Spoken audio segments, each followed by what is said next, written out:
Good morning. Doing a little science lesson today about energy pyramids, which we were talking about yesterday in the reading. So today we're going to take some notes on it. Would you all take out your science notebook?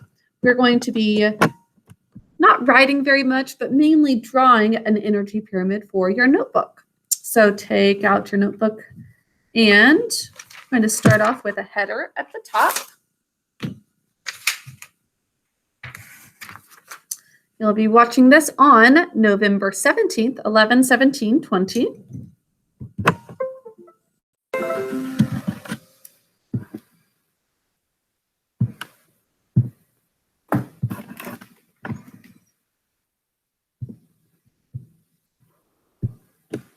So we can go ahead and write that.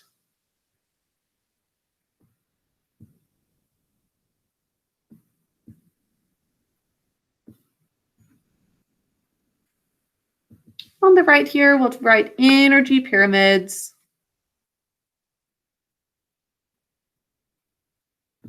for the part of science that we're doing. So yesterday we learned that an energy pyramid has a lot of organisms at the bottom. I'm going to switch over to my camera until we're ready to actually take the notes.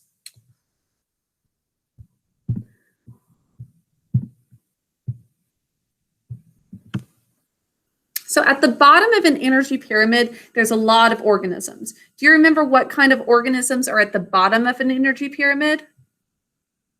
So ones that are directly getting energy from the sun. So which ones are those? Producers. If you said producers, that's correct. So the producers are at the bottom of the energy pyramid. Then they store some energy and give off some energy to the next level of organisms. And those are consumers that eat them.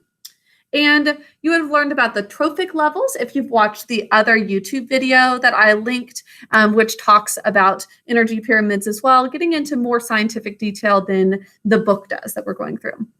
So there's different trophic levels for the consumers that eat each other. We have been learning about them as just all consumers. We have heard, herbivores are the ones that eat plants specifically, and carnivores are the ones that are eating other animals.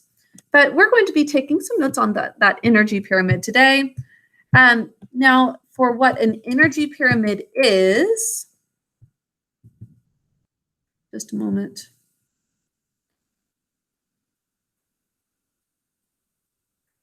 We're going to write for energy pyramid, the definition itself.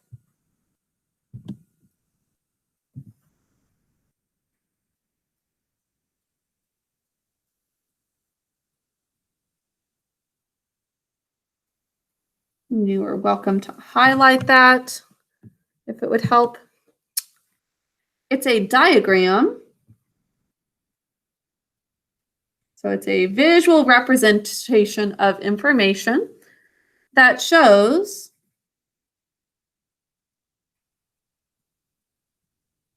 the amount of energy moving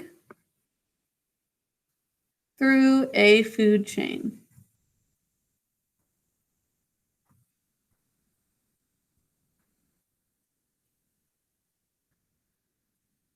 Okay. As another little note,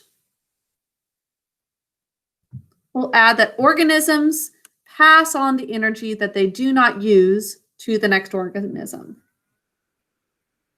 on the food chain. They pass on the energy that they do not use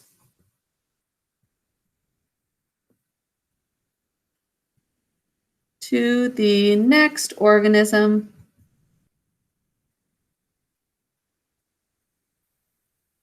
on the food chain. Key point here is that some of that energy is stored, only some of it gets passed on. That's why it ends up being a pyramid shape, because it gets smaller and smaller, the amount of energy that's passed on.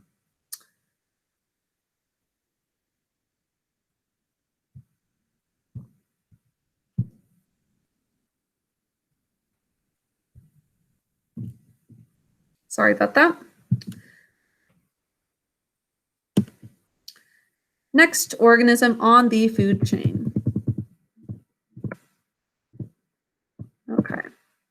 And we're going to create a pyramid very similar to the one that we just saw in the video yesterday. So at the bottom, and pause the video here if you need something from the top, but let's create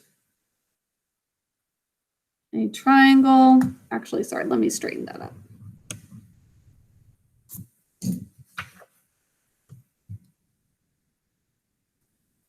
I want to make it nice and big. Use this index card for straight lines. You don't have to, but you're welcome to. Do something like this. Okay, we've got a nice little triangle. Now, at the bottom of this food pyramid are the producers.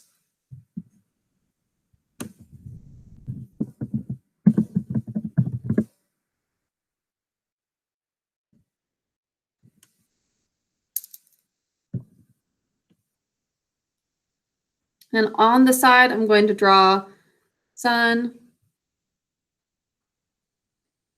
which is giving energy directly to that bottom layer. So that's where the producers are.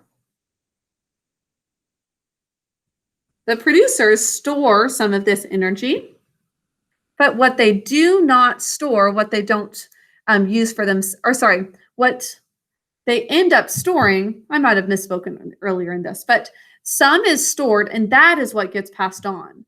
The part that's used, the animal that eats it is not able to consume that energy. But what is stored, that's what gets passed on. So they pass it on to herbivores, because herbivores or producers are the ones that are eating plants.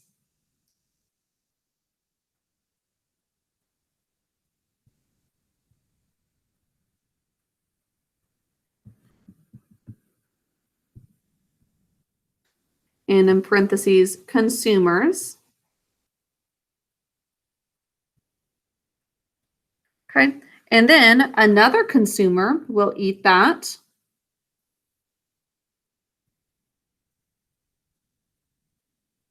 That would need to be a carnivore. And then another consumer at the top. For example, it could be desert plants down here. That's what we saw in our book yesterday.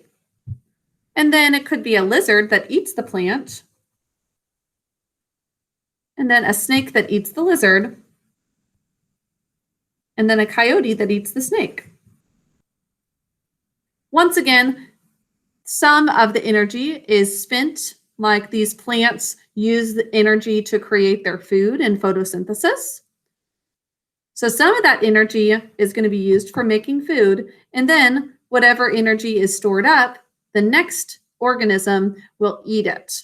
So it gets smaller and smaller up at the top, because with each passing level, there is some energy that's stored that is not able to be passed up. So it's not going straight up, because some is getting stored, or sorry, is getting spent, like with the energy that these lizard and snake are using to run and move around. They're not able to pass that on to the next level. So it gets smaller and smaller because less energy is able to be passed on. So that is your energy pyramid with some examples here of the specific, some specific ones that we saw in our book yesterday. You could also call them, if it is the first one that's getting energy, it's called primary. And the second level would be called secondary. So these would be, for example, primary consumers. because they're the first ones consuming. These are secondary consumers, since they are eating another consumer. These are called tertiary consumers because they are the third level. So if you want, this is optional, but you could write on the side primary, secondary, and tertiary.